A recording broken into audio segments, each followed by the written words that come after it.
ஜெய் வாராகி, என் அன்பு குழந்தையே, என்னுடைய அழகான தங்கமே, யோசி. உன்னுடைய வாழ்க்கையில் எத்தனை பிரச்சனைகள் வந்தது.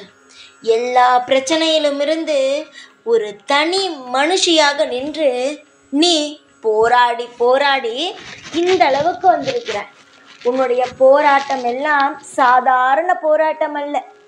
ஒரு நாள் மேலே இருப்பது போல இருக்கும், இன்னொரு நாள் கீழே இறங்குவது போல இருக்கும், திடீரென்று ஏறும். வாழ்க்கையையே புரிந்து கொள்ள முடியாமல் தத்தளித்து நின்றாய். ஏன் இப்பொழுது கூட தத்தளித்துதான் அதே போல நிற்கிறாய்? எந்த தெய்வமாவது கை கொடுத்து விடாதா? யாரையாவது போய் சந்தித்து விட்டு நமக்கான உதவியை நம் தெய்வம் வாங்கி கொடுத்து விடாதா என்று. ஆனால் இந்த ஆத்தா, இந்த வாராகி அம்மா நிச்சயமாக உனக்கு தேவையான அனைத்து விதமான உதவிகளையும் இன்று உனக்கு வாங்கி கொடுப்பேன். வேலை செய்யும் இடத்தில் உனக்கு துரோகம், உனக்கு வேலை செய்யும் இடத்தில் நிறைய பேர் உன்னை எதிரியாக பார்க்கிறார்கள். நீ வாழக்கூடாது, நீ நிச்சயமாக எந்த விஷயத்தையும் செய்து முன்னேறக்கூடாது என்று. சில பேர் இவள் எப்படி வாழ்ந்து விடுவாள் என்று பார்க்கிறேன் என்று இருக்கிறார்கள். இவ்வளவு பேருக்கு மத்தியிலும் நீ வாழ வேண்டும் என்றால் நான் உனக்கு கை கொடுத்தால் மட்டும்தான் இத்தனை பேருக்கு மத்தியிலும் நீ வாழ முடியும். சில பேர் சொல்வார்கள், நீ செய்வது தவறு, இதனால் தான் நேரம் சரியில்லை என்று. நீ யோசிப்பாய், நல்ல ஒரு காலம் இருந்தது, அப்பொழுதும் நம் இதே மாதிரி தானே இருந்தோம், இதே வேலையை தானே செய்தோம், அப்பொழுது எப்படி நாம் முன்னேறினோம், திடீரென்று ஏன் சறுக்கள் வந்ததென்று. இதெல்லாம் காரணம் நேர காலம் மட்டுமே. புரிகிறதா? அதனால் நீ செய்யும் விஷயம் எதுவுமே தவறல்ல, ஏற்ற இறக்கமான காலம், அவ்வளவுதான். சீக்கிரமாக நீ விழுந்த பாதாளத்திலிருந்து உன்னை கை தூக்கி மீட்டு எழுப்பேன். அம்மா அம்மா அம்மா என்று ஒவ்வொரு நாளும் ஓடி வந்து என் காலடியில் விழு என் பிள்ளைக்கு நான் உதவி செய்ய மாட்டேனா? நிச்சயமாக நான் எப்படி உதவி செய்யாமல் இருப்பேன் என்று நீ நினைக்கிறாய்? பல பேருக்கு நீ நிறைய நல்ல விஷயத்தை செய்தாய், உனக்கு நான் உதவி செய்ய மாட்டேனா? சோர்ந்து போய் விடாதே. வாழ்க்கையில் பேரின்பத்தை நீ காண வேண்டியது இருக்கிறது. கண்டிப்பாக உன்னை தூக்கி ஒவ்வொரு காலகட்டத்திலும் உன்னை தூக்கி நிறுத்துவேன்.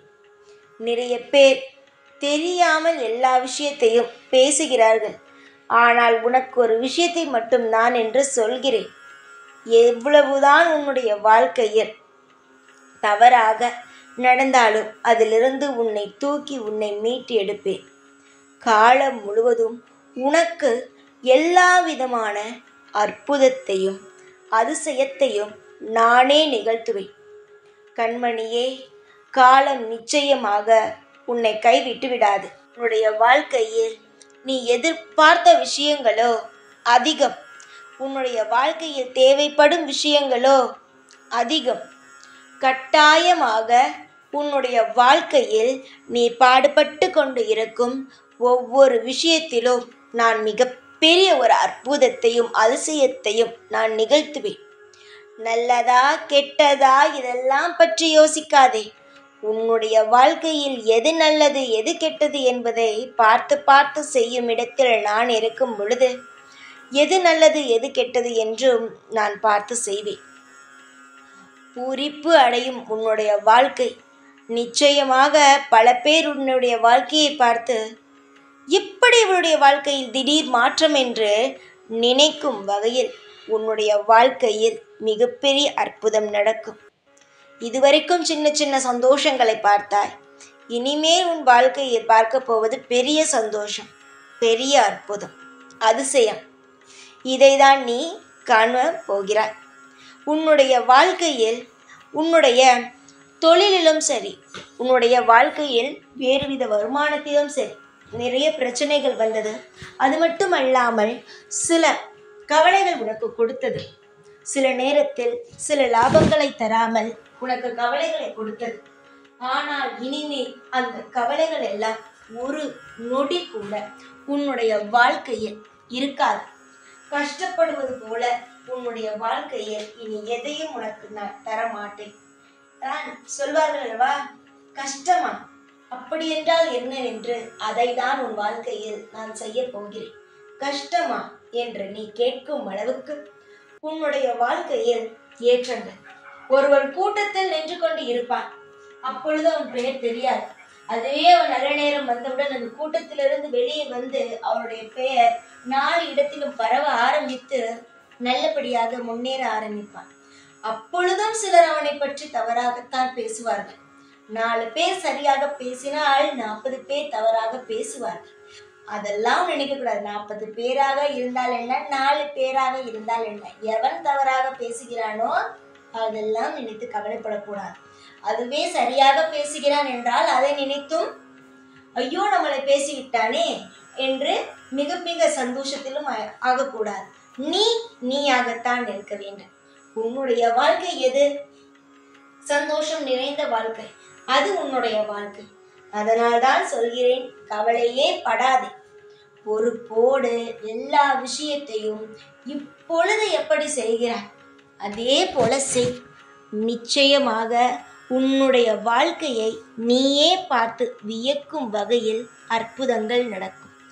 ஏமாற்றம் என்பது வாழ்க்கையில் எப்பொழுதும் நிறைய எல்லாருக்கும் இருக்கக்கூடியதுதான். நான் ஏமாறவே இல்லை, நான் பிறந்ததிலிருந்து இந்த நிமிஷம் வரைக்கும் எந்த ஒரு விஷயத்திலும் ஏமாறவே இல்லையே என்று சொன்னால் அவன் ஒருவன் பொய் சொல்கிறான் என்று அர்த்தம். இந்த உலகத்தில் பிறந்த எல்லோருக்கும் சில ஏமாற்றங்கள் இருக்கும். ஒரு நாள் ஒரு வேலையை செய்யலாம் என்று நினைத்திருப்பான், ஆனால் அது செய்ய முடியாதது ஒரு ஏமாற்றம். அது போல எல்லோருக்கும் எல்லா ஏமாற்றங்களும் இருக்கும். சில பேர் வாழ்க்கை முழுவதும் ஏமாற்றங்களை பார்த்து கொண்டுதான் இருப்பான், உன்னை மாதிரி. ஆனால் அவனுக்கும் ஒரு காலம் வரும், நிச்சயமாக உனக்கு ஒரு காலம் வரும். தித்திப்பாக பேசுகிறாய், எல்லா விஷயத்தையும் அன்பாக இருக்கிறாய், உன்னை யாராவது ஏமாற்றுவார்களா? காலம் உன்னை சோதிக்கிறது. ஆனால் இந்த வாராகி உன்னை சோதிக்க ஒரு பொழுதும் விடமாட்டேன். தூக்கி விடுவேன், அற்புதத்தை நடத்துவேன், அதிசயத்தை நடத்துவேன். காலம் முழுவதும் உனக்கு துணையாக இருப்பேன். கண் கலங்காமல் சந்தோஷமாக இரு. உன்னுடைய வாழ்க்கையில் எதுவாக இருந்தாலும் நான் பார்த்துக்கொள்வேன். சந்தோஷமாக இருக்கும் வழியை மட்டும் பாருங்கள். எதுவாக இருந்தாலும் கவலைப்பட்டு கொண்டே இருக்காதீர்கள். சந்தோஷமாக எது தேவையோ அதை பெற்றுக்கொண்டு அடுத்தடுத்து வாழ்க்கையில் என்னென்ன மாதிரியான வாழ்க்கையை வாழலாம் என்று யோசியுங்கள். எப்பொழுதும் நானே இருப்பேன், உங்களுக்கு துணையாகவும் பாதுகாப்பாகவும் நானே இருந்து உங்களை எல்லா இடத்திலும் வழிநடத்துவேன். ஜெய் வாராகி.